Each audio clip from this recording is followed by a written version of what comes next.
Madam तुमचं नाव सांग आणि आयच्या सणाबद्दल कितें सांग. नमस्कार, माझे नाव निवेदिता नवनाथ मटकर, कलंगूटचे.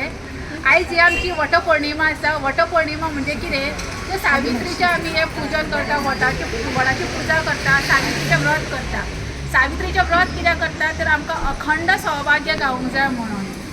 जरी आमी म्हणलें आमकां हे ते सगळे आमी मेळटा, कितें जालें जाल्यार आमकां आमच्या घोवाच्याच नांवान आमकां गावता.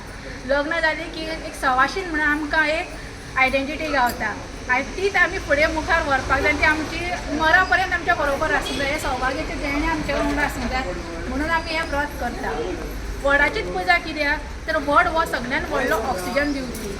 आयज आमी पळयता सगळे कडेन प्रदूशण जाल्लें आसा आनी ह्या प्रदुशणाचेर मात कोण करतलो जाल्यार फक्त आमचो वड आसा. वडान आमकां मॅक्झिमम आमकां ऑक्सिजन गावता. जरी पयलीं आमी ऋषी बीन आमच्या वडाच्या पोंदाक रावन बसोन तपश्चर्या करताले कित्याक तर थंयसर आमकां भरपूर प्रमाणात ऑक्सिजन गावता, मनाची शांती गावता.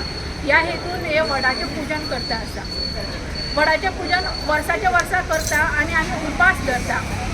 उपास कित्याक धरता तर सदांच आमी जेयता खाता आमचे डायजेस्टीव सिस्टम आमची सारकी जावंक जाय म्हणून आमी उपास बीन करता आनी आमी फक्त फळां खावन रावता.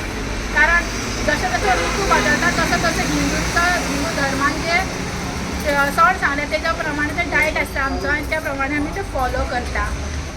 ही परंपरा आमची आमकां पुर्वजांनी दिल्ली आसा, एक प्रथा म्हणून दिल्ली आसा.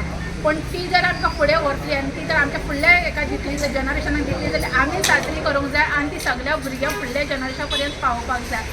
म्हाका सगळ्यां कडेन ही प्रथा आसा ती अशीच फुडें व्हरची आनी आयच्या वटपौर्णिमेच्या सगळ्यांक हार्दिक शुभेच्छा. जय सच्चिदानंद. थँक्यू. वटपौर्णिमेच्या या निमित्तानं आम्ही आयज हे करता न्हवऱ्यां खातीर आमच्या दीर्घ आयुष्य दिवचें म्हणून 7 जन्माचें म्हणून. थँक्यू. आयज वटपौर्णिमा सगळीं बायलां सगळ्या उमेदीन साजरी करतात. कित्याक हे वटपौर्णिमेचें म्हत्व म्हटल्यार आपल्या घोवाक चडांत चड आयुश्य मेळप आनी सदां अखंड सौभाग्यवती तांकां प्राप्त जावं हेंच आसता. पण आयच्या ह्या जनरेशनान चेडे चेडवां जी आतां नवी लग्न जाता तेंच्यांनी हें जनरेशन फुडें व्हरचें. आपल्या माय मावाचें जावं आपल्या घरच्यांचें पळोवन तेंच्यांनी जनरेशन फुडें व्हरचें आनी घोवाक आपल्या सदांच मान दिवचो आनी आपल्या वयर घोवाक धरचो आनी सदांच दोगांय एकामेका कडेन बरी मोगान जियोची ही आमची आशा आनी इच्छा. आनी हांव सगळ्यांक शुभेच्छा दिता ह्या वटपौर्णिमेचेर. कित्याक सगळीं जाणां मोगान आनी एकवटान जियेतलीं म्हूण सगळ्यांक हांव देव बरें करूं म्हणटा. थँक्यू. Thank you ma'am. तुम्ही पळयतात गोंयकारपण, गोंयकारांचो गोंयकारा खातीर.